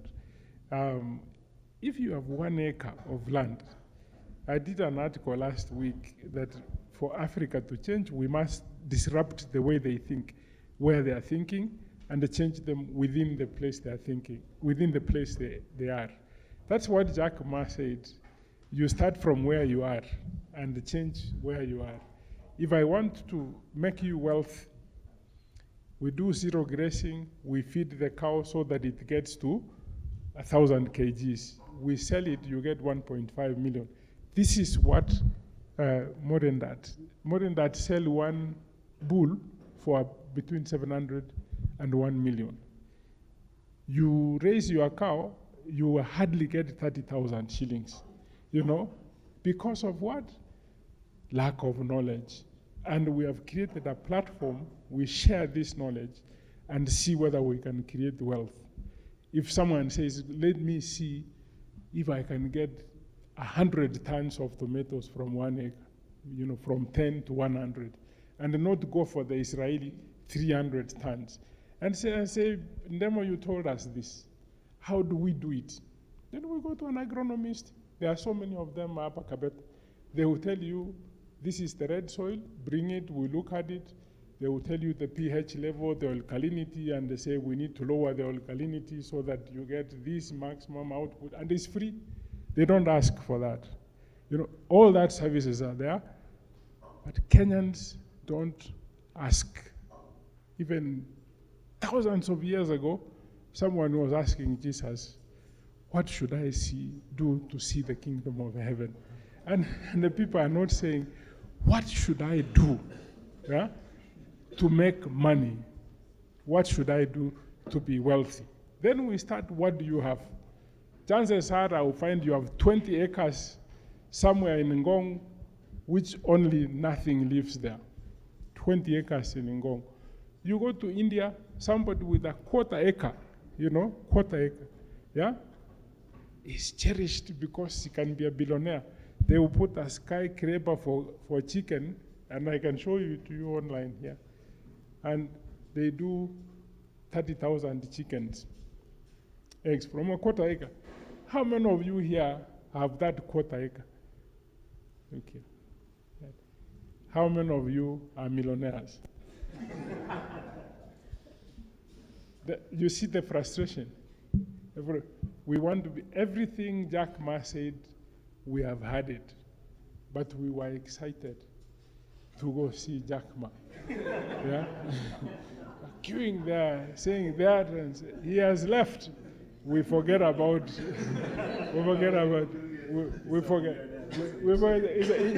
is a billionaire. He's gone. He's gone. It's us. How do we move from talk to action? That is the question. How do we move from talk to action? Yeah? I see every year, undergraduates, I have like 400 or 500 students graduating, and I see several masters graduating. And they come back and say, I thought you got the knowledge. The question you should ask is totally different. If you can't get it, our folks in rural areas will not get it. They will not get it because you have been exposed. You have seen the market, you know. Yeah? One student, and I hope one day we say we are not meeting here, we are going to Nakuru. I said what I've said. She went and bought malnourished goats, 300 of them. By December, by Christmas time, one was weighing almost 100 kgs. How much she made? 5 million. Christmas, everybody looks for a goat. Kenyans are, I don't know what is wrong with. Everybody wants a goat. All of them went. Because December, the Somali people bring how many goats to this place? What do they call it? Where they sell goats. Kiamaiko. Thousands of goats. But unfortunately, they weigh 20 kilos. In fact, they don't eat. So from farming to everything, the intersection between agriculture and technology, I'm stealing from what Steve Jobs said. The intersection between biology and technology would change the world. As here, the intersection between agriculture and technology would change us. Would change us completely. Because the world is inching closer to 10 billion people. 10 billion people. Who is going to feed them? Where would the food come from? If we have the stupid practices we have. You go to my village, everybody has a cow that gives 1 liter of milk, half a liter, of milk. I say, why do we do this? There is a cow that can give you 20 liters. 20 liters. Why do we do that? And it eats the same grass, the same amount of grass, Culture. We must come out of this culture and say, let's change ourselves. Even for us entrepreneurs, we need to attend less events and do more work. And do more. If you came here today and said, this is what I've started, it didn't work. Can you help me? I am not an agriculturalist, but I can take you to super professors in Upper Kabet and say, this gentleman wants to produce this. They will be overjoyed to help you. They don't know how to ask for money. They would help you create that level of productivity that you want. The inefficiencies in Africa amount to trillions of dollars that we have not exploited. That is why Amazon is saying we would be in Africa to remove the inefficiencies. And when they come, they tell you we need this kind of tomatoes, this size. You have to produce. Today, we cannot supply Kentucky Fried Chicken potatoes because we can't produce standard potatoes. The equipment is standard. You put the potato there, it's peeled. You supply our potatoes, one is like this, and the machine looks at it and says, this it can't go through. It can't go through this, can't go through this. We laugh at ourselves. Kentucky Fried Chicken has opened several outlets, but we are not able to supply. We are getting these potatoes from Israel, from Egypt, a desert. Yeah?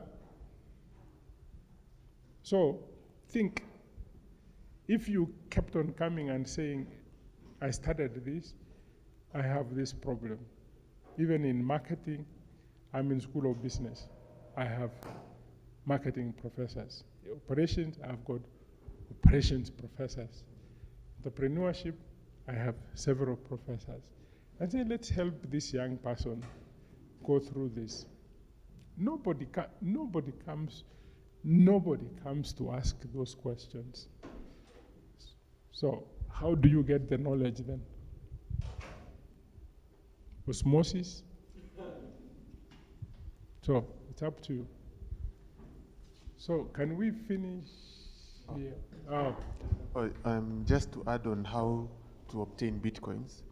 You see, like a meetup like this, you might find some people have already the Bitcoin wallet. So you could just do a peer-to-peer trade with them. Just simple like that. Then there are sites like Remitano. They allow you to purchase bitcoins via M-Pesa. But the limit is 70K. Because you can't, I think you can't receive more than 70K in M-Pesa, because they'll start asking you, where does that money come from? And also, apart from Remitano, there is now local bitcoins also. But where you can also now do the same thing, trade money. And also there are safety mechanisms, like they have an escrow. So simply what happens is, it's like you transfer your money to a staging area, then until the other person transfers the bitcoins, you get your bitcoins. And actually, if they understand the stock market, how the stock market functions, you would have understood 90% of the Bitcoin. Yeah. Yeah, so those are more like decentralized. The centralized ones where there is major organizations are now the major exchanges like Poloniex and Bitrex. Yeah, that's now where you now transfer the same process happens, but it's slightly different in that these are, you now pay a fee to the exchange in a way. And also, Bitcoin is a good store of value. As you can see in record keeping, how a county has, let's say, used the money they have received. It has also, there are also applications in voting and also IoT. Thank you.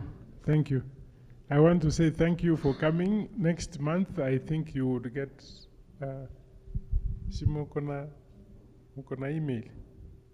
You'll be told when we meet next month. Next, we have several requests that I've requested to come. One of the organization is DDD, Digital Divide Data. They have been appointed by Amazon to be their local, they train people. Remember I said we would end up working for Amazon, all of us, that if we don't. They're training for Amazon, they're offering some courses, and then you be one of the Amazonites to do some things. I would allow them to come and speak, I think next month. Maybe combine them with someone who can talk about financial. You remember we had somebody on legal, it was very good. There were so many things people didn't understand on legal issues. Yep, then from there we can arrange the other ones. So, nimeshukuru. Thank you.